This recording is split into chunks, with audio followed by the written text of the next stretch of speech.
Bonjour à toutes et à tous. Nous allons voir aujourd'hui la porte 8 dans le Kalar Pitré Chorma. Hofriot atmunot shebahem nirot asfirot. Les sphirot est la possibilité de les percevoir par des images contraires et en même temps simultanées. יכולות הספירות להיראות בדמיונות אפילו הופכים זה לזה, כמו ממש הרואה בחלום, שמתחלפים הנושאים לפניו ברגע אחד.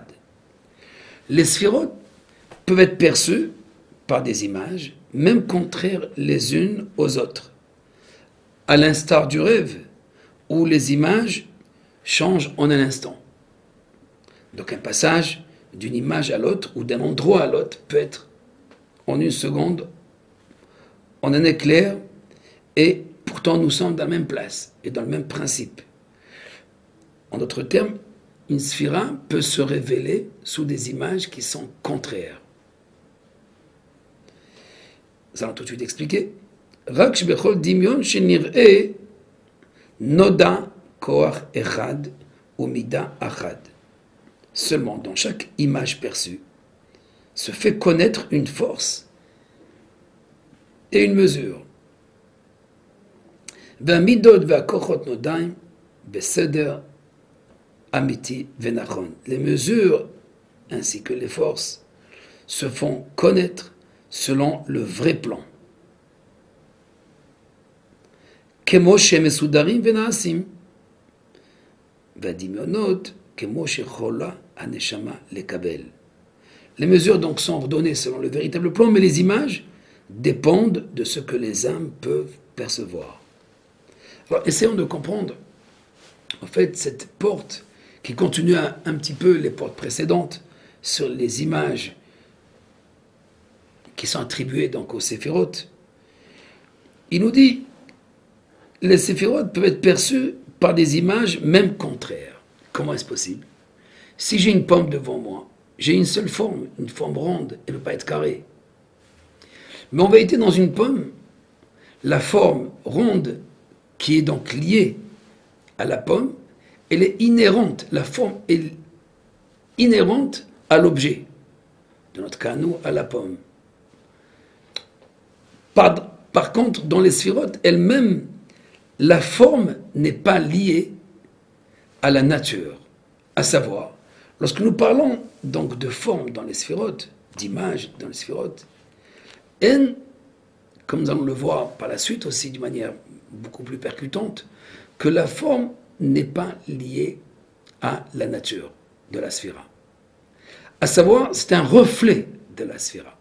Donc elle peut refléter une forme ronde, ce qu'on appelle les igolim dans la Kabbalah, il y a cette notion donc de cercle, ou bien Yosher, les droites, sous forme donc de ligne verticale. Alors, si c'est rond, c'est pas vertical. Si c'est vertical, c'est pas rond. Mais on dit la sphira peut se révéler sous ces deux formes, ou plus encore.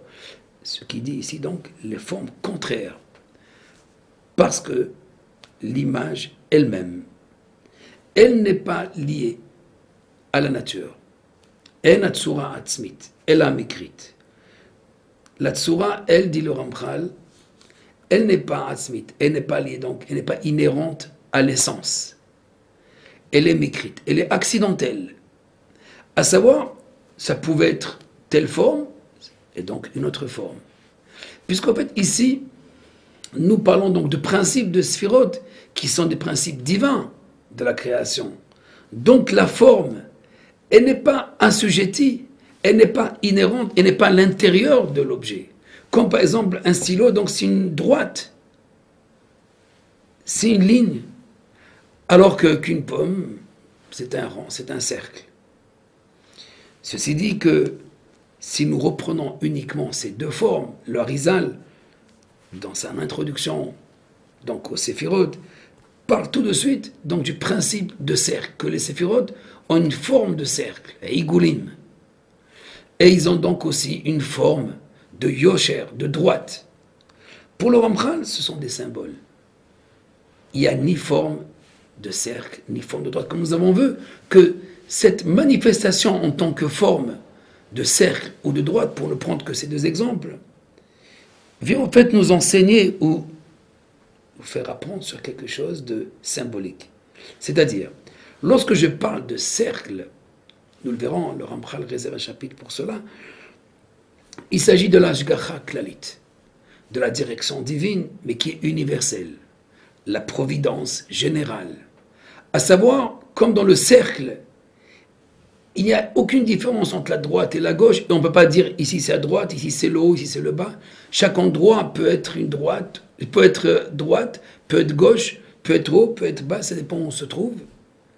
Puisqu'en fait, tous les points du cercle sont égaux par rapport à ce centre, à ce point qui est dans le centre. Donc le rayon est le même. Le rayon, si j'ai un rayon donc à droite d'1 kilomètre, à gauche aussi c'est 1 kilomètre. De même, vers le haut, ce sera 1 kilomètre, vers le bas, ce sera 1 kilomètre. Donc, il y a une mesure égale par rapport au centre.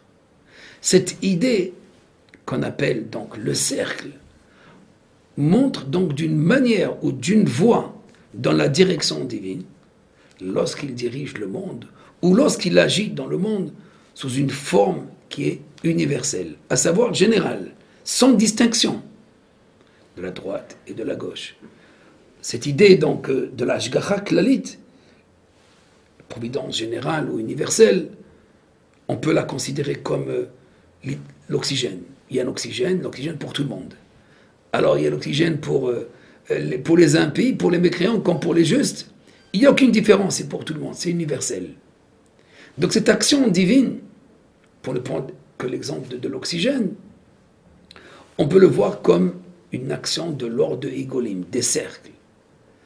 Quant à l'idée donc de Yosher, qui veut dire donc la rectitude, la ligne droite, donc cette voie de la direction de la justice aussi. Donc nous avons ici la droite, la gauche et le centre, et qui nous rappelle donc l'idée donc de bonté parfois ou de rigueur et de clémence. Ceci dit que les lignes, que les séphirotes sont représentées par les lignes. Donc on voit que l'homme, lui, il est composé de ces deux aspects. Il a donc la forme du corps sous forme de ligne droite, il y a la colonne de droite, le bras droit, la jambe droite, il y a aussi le cerveau droit, l'hémisphère droit, et aussi le côté gauche et la colonne centrale. Mais il y a cette Golgotha qu'on appelle le crâne, qui rappelle cette forme première du cercle. Donc ces deux idées peuvent être reflétées par les sphérotes. En d'autres termes, chaque sphira a un reflet, une manifestation sous forme de cercle, par exemple, ou autre pour une ligne droite. Ceci dit que chaque sphira, elle peut être perçue par des images, même s'ils sont contraires, parce que l'image n'est pas inhérente à la nature elle-même de la sphira. À savoir, c'est une manifestation de la sphira comme un cercle. Et la même sphira, elle peut être représentée et manifestée et imaginée sous une forme qui est contraire. Un peu comme dans le rêve.